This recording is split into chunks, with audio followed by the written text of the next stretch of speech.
Hi, welcome back. Stuart Little, Chapter 2, Home Problems. Stuart was also helpful when it came to ping pong. The Littles liked ping pong, but the balls had a way of rolling under chairs, sofas, and radiators, and this meant that the players were forever stooping down and reaching under things. Stuart soon learned to chase balls, and it was a great sight to see him come out from under a hot radiator, pushing a ping pong ball with all his might, the perspiration rolling down his cheeks. The ball, of course, was almost as high as he was, and he had to throw his whole weight against it in order to keep it from rolling. There's the ball, and there is Stuart pushing it. The Littles had a grand piano in their living room, which was all right, except that one of the keys was a sticky key and didn't work properly. Mrs. Little said she thought it must be the damp weather, but I don't see how it could be the damp weather, for the key had been sticking for about 4 years, during which time there had been many bright, clear days. But anyway, the key stuck and was a great inconvenience to anyone trying to play the piano. It bothered George particularly when he was playing the scarf dance, which was rather lively. It was George who had the idea of stationing Stuart inside the piano to push the key up the second it was played. This was no easy job for Stuart, as he had to crouch down between the felt hammers so that he wouldn't get hit on the head. Look at there. There he is inside the piano. Do you see Stuart? Right there. But Stuart liked it just the same.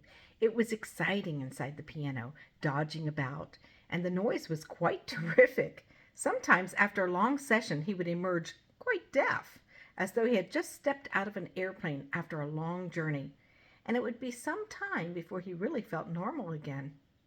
There he is coming out of the piano. Poor Stuart. But he said he liked it.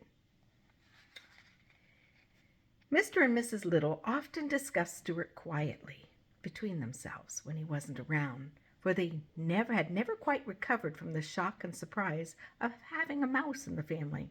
He was so very tiny, and he presented so many problems to his parents. Mr. Little said, for one thing, there must be no references to mice in their conversation. He made Mrs. Little tear from the nursery songbook the page about the 3 blind mice. See how they run. I don't want Stuart to get a lot of notions in his head, said Mr. Little. I should feel badly to have my son grow up fearing that a farmer's wife was going to cut off his tail with a carving knife.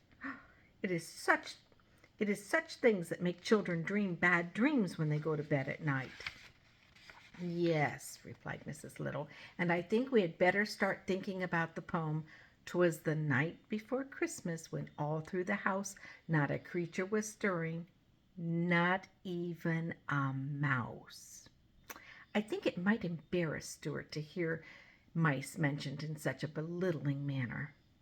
Well, that's right, said her husband, but what shall we say when we come to that line in the poem? We'll have to say something. We can't just say, "'Twas the night before Christmas, when all through the house not a creature was stirring." Well, that doesn't sound complete. It needs a word to rhyme with house. What about louse?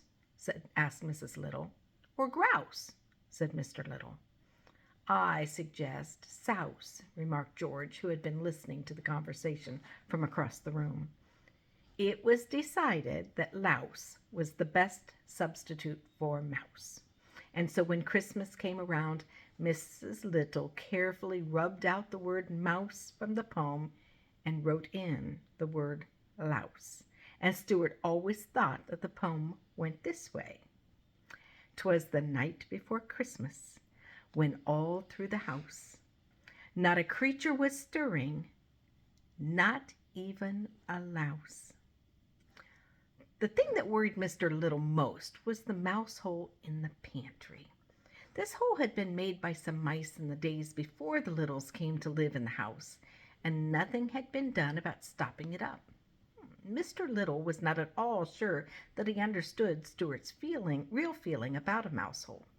He didn't know where the hole led to, and it made him uneasy to think that Stuart might someday feel the desire to venture into it.